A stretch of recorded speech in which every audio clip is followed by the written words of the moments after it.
Eres un don nadie, ni se te ocurra creer que importas, dijo mi madre. La verdad es que, a menudo, hasta nos olvidamos de que existes, añadió mi hermano con frialdad. Entonces, choqué el tenedor contra el borde del vaso y dije solo 3 frases. Al instante, el rostro de mi madre se llenó de pánico. En medio de una discusión sobre un quiche seco, mi madre decidió que era momento de hacer su habitual revisión de rendimiento. Siempre trató estos encuentros familiares como evaluaciones anuales, aunque nunca me dio el trabajo en primer lugar. Eres nadie, dijo, como si fuera algo normal, como si solo estuviera comentando sobre el clima. Mi hermano Ryan, que ni siquiera tiene un trabajo ni responsabilidades, se unió a la burla. La verdad es que a veces olvidamos que existes. Se rió, como si fuera una broma de la que todos debíamos reír, pero yo no lo hice. Solo tomé un sorbo de mi bebida y dejé escapar suavemente la frase, no tomará mucho, solo 3 frases. A continuación, saqué una carpeta de mi bolso, simple, negra, sin adornos, y la deslicé sobre la mesa. No fue necesario levantar la voz ni hacer un gran gesto, simplemente la empujé hacia ellos,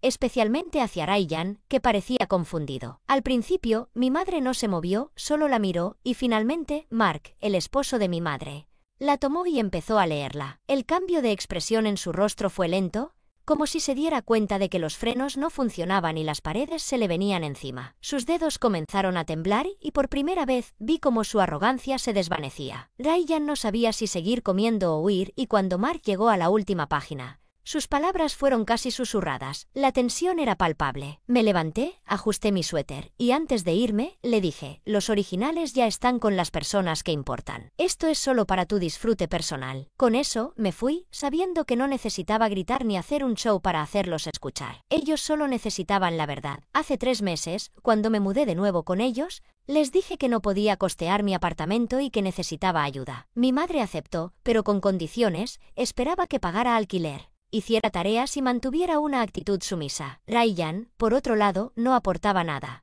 Vivía allí sin hacer nada más que llenar el lugar con sus opiniones no solicitadas. A mí me tocó la lavandería, ese pequeño cuarto con una secadora que, a veces, parecía poseída. Pero mi objetivo no era reconstruir nuestra relación ni encontrar un hogar acogedor. Mi plan era otro, estaba allí porque sabía que había cosas que necesitaba encontrar. El brunch, aunque no planeado, llegó en el momento perfecto. Mientras Mark hacía bromas sobre los millennials y la lavandería, yo seguía haciendo las suyas. Cuando me preguntaron si aún manejaba ese pequeño auto, me di cuenta de que nadie preguntaba por mi trabajo, por mis esfuerzos. Nadie se interesaba. Así que, cuando vi sus caras al leer la carpeta, cuando vi a Mark mirar hacia la puerta calculando cuánto tiempo le tomaría escapar, supe que había llegado el momento. Mi infancia, a diferencia de la de otros, no fue una historia de recuerdos felices y tradiciones familiares. No crecí en un full house con risas y abrazos. Mi infancia fue más parecida a un Survivor sin el premio final. Desde fuera, parecía normal, cartas de Navidad con sonrisas forzadas, vacaciones familiares que se convirtieron en meros recuerdos fotográficos. Pero dentro de nuestra casa, era como estar en un proyecto en el que solo yo trabajaba y, sin embargo, me culpaban por los fracasos. Ryan siempre fue el favorito, el niño dorado, el que podía romper cosas y aún así ser aplaudido. Yo, por el contrario, fui castigada cuando derramé un vaso de jugo. Desde pequeña, comencé a preguntarme si realmente me veían. Recuerdo un día, cuando tenía 9 años, que llegué a casa emocionada porque había ganado un pequeño concurso de arte en la escuela. No era algo importante, pero me sentía orgullosa. Le mostré el certificado a mi madre, y ella me miró y dijo, deberías enfocarte más en la ciencia, el arte no te llevará a ningún lado. Esa misma semana, Ryan llegó con un reconocimiento por ser el mejor oyente y lo colgó en su habitación. Esas pequeñas cosas se acumulan y te desgastan de formas que no se ven. Empiezas a cuestionar si realmente eres menos interesante, menos simpática, menos digna. La única persona que no me trataba como si no importara era mi papá. No era extravagante ni dramático. No andaba dándole discursos ni buscando ganar el premio al padre del año, pero estaba presente. Me ayudaba con la tarea, hacía el mejor sándwich de queso a la parrilla, me escuchaba hablar sobre los libros que estaba leyendo y recordaba lo que decía, con calma y firmeza. No entendía por qué mi mamá siempre estaba tan molesta con él, como si su sola presencia en la misma habitación fuera una ofensa personal. Pero me trataba de la misma manera en que trataba a mi papá. Mirando hacia atrás, eso dice mucho, pero no empecé a cuestionar nada hasta el día en que todo se rompió. Tenía 12 años. Estaba sentada en la sala comiendo palomitas de maíz y viendo un programa que no me interesaba. Ryan estaba arriba, mamá estaba en su teléfono.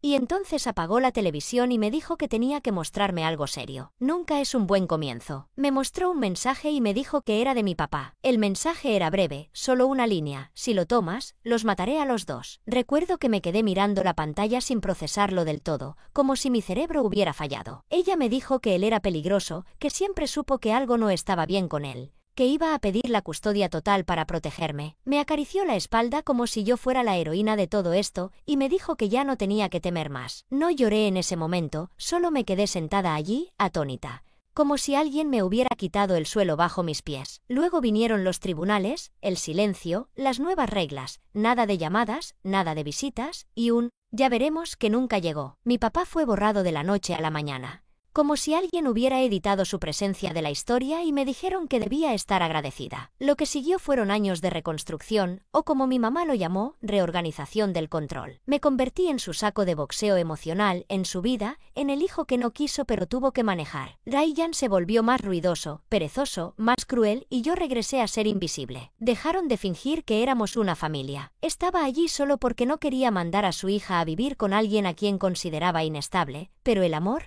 la dulzura y la decencia humana desaparecieron. No pensé en mi papá durante mucho tiempo. No realmente. Lo guardé en una caja etiquetada como peligroso y cerré la tapa. Pero hay cosas que no permanecen enterradas, especialmente cuando nunca tuvieron sentido desde el principio. Hubo demasiadas cosas que no encajaban, demasiados momentos en los que escuchaba a alguien hablar sobre su padre y sentía un dolor extraño, como si estuviera lamentando una muerte que nadie reconocía. El mensaje nunca me pareció correcto. Mi papá no era ese hombre. Él era el tipo que lloraba viendo Finding Nemo, el que se disculpaba si subía la voz aunque fuera un poco, el que siempre me decía te quiero cada vez que hablábamos, pero nunca lo decía en voz alta porque si empiezas a cuestionar una mentira, tienes que cuestionarlas todas.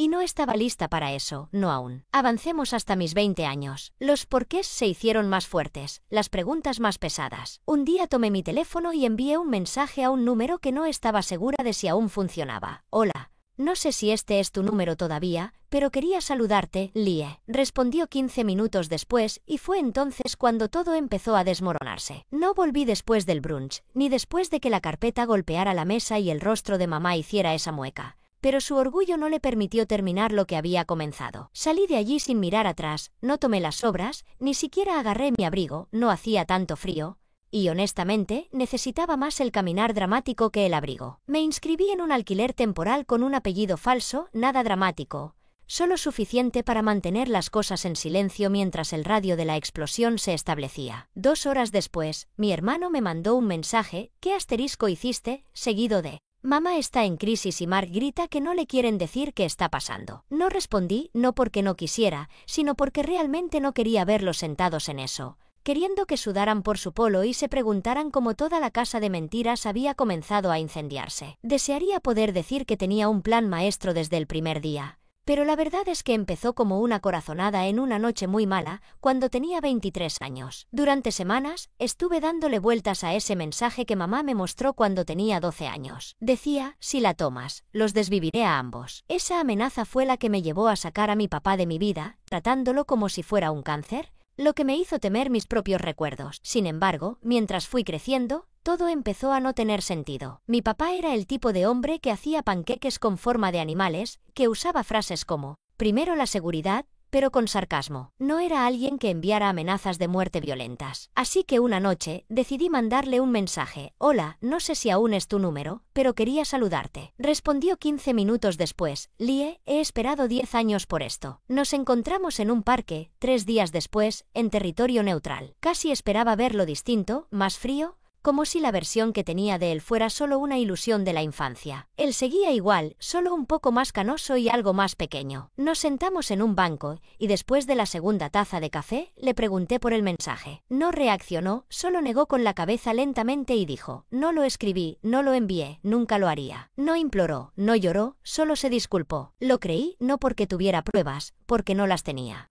sino porque mi instinto dejó de gritar en el momento en que me lo dijo. Así que comencé a investigar. Al principio no sabía qué buscaba. No era hacker, ni teorista de conspiraciones, solo una hija que quería entender qué demonios había sucedido. Hice algo al respecto. Me entrené, me certifiqué y me convertí en una investigadora privada licenciada. Sí, una investigadora privada de verdad, no del tipo con gabardina ni papeleo aburrido, sino de aquellos que manejan la informática forense, la extracción de registros, el rastreo de metadatos y bases de datos. Una vez que tuve lo necesario, me mudé de nuevo a casa. Le dije a mi mamá que había perdido mi empleo, que no podía pagar el alquiler y que necesitaba su ayuda para recuperarme. Ella puso los ojos en blanco y me dijo que podía quedarme a vivir allí, pero que tendría que ponerme a hacer los quehaceres. Busqué y finalmente encontré lo que necesitaba. Comencé con un viejo portátil escondido detrás de algunos suéteres, protegido por contraseña, pero nada que no pudiera sortear. Dentro, encontré carpetas con nombres descuidados como legal y respaldo de activos. Lo abrí y allí estaba un borrador del mensaje falso: si la tomas, los mataré a ambos,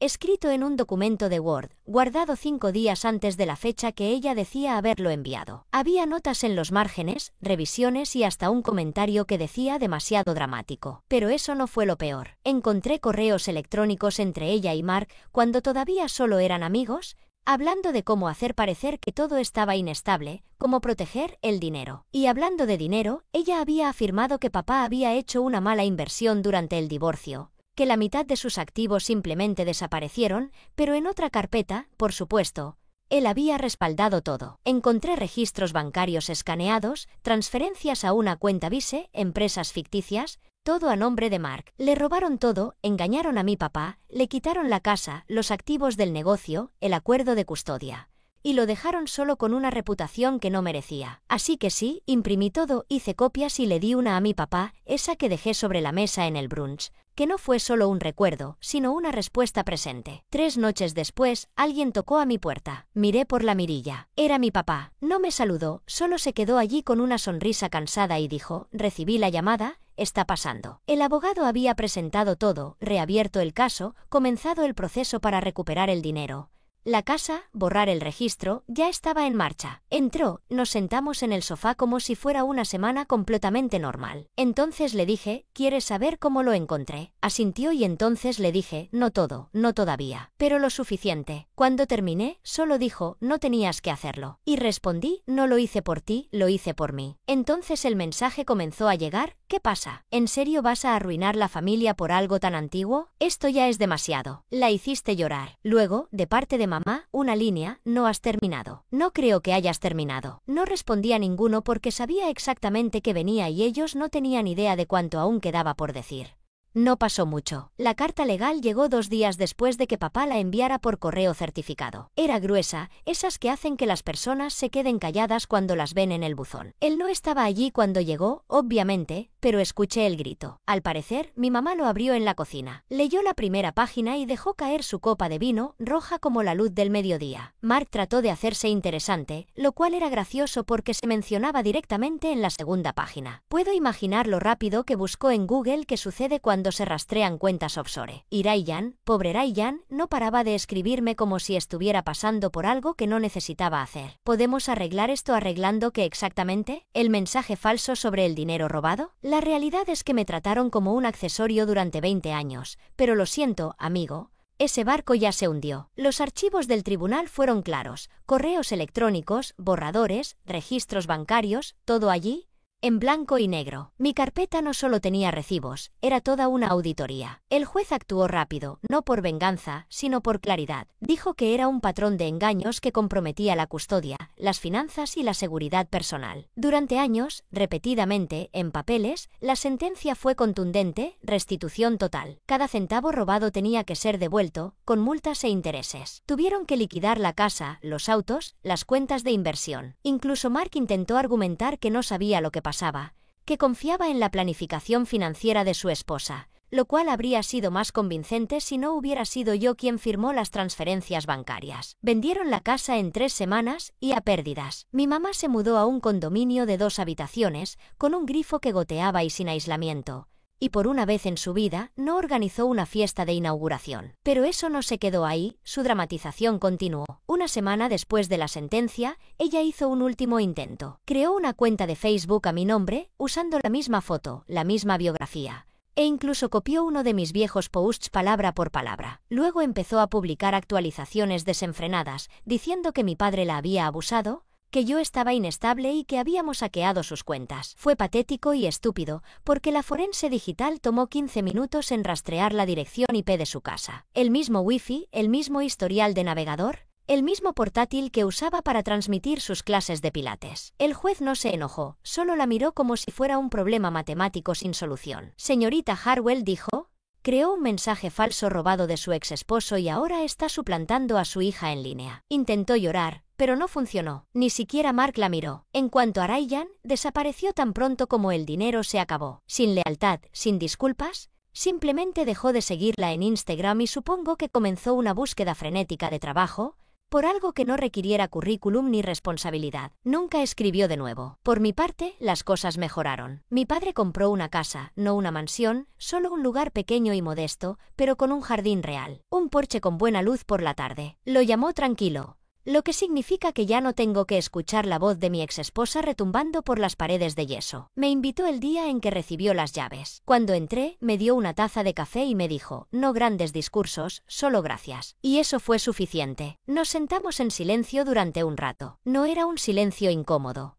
Solo ese tipo de silencio en el que el cuerpo finalmente recuerda que ya no tiene que encogerse. Me preguntó qué iba a hacer después. Le respondí, vivir como si no tuviera que reconstruirme desde cero. Asintió y dijo, buen plan. Una semana después recibí un correo de mamá. Sí, con el asunto, algún día lo entenderás. El mensaje era lo que esperabas. Hice lo que tenía que hacer y traicionaste a tu propia familia y siempre fuiste ingrato. Lo firmó, con cariño, mamá. No respondí, solo lo guardé y etiqueté la carpeta como ficción no solicitada. No hubo grandes anuncios, ni revelaciones en TikTok, ni ensayos sobre sanación. No quería venganza, quería paz mental y eso fue exactamente lo que obtuve. Ya no más. Ya no me explico, ya no justifico por qué me sentía como una invitada en mi propia familia. Solo silencio. Una cocina con comida real, una sala que realmente parece mía.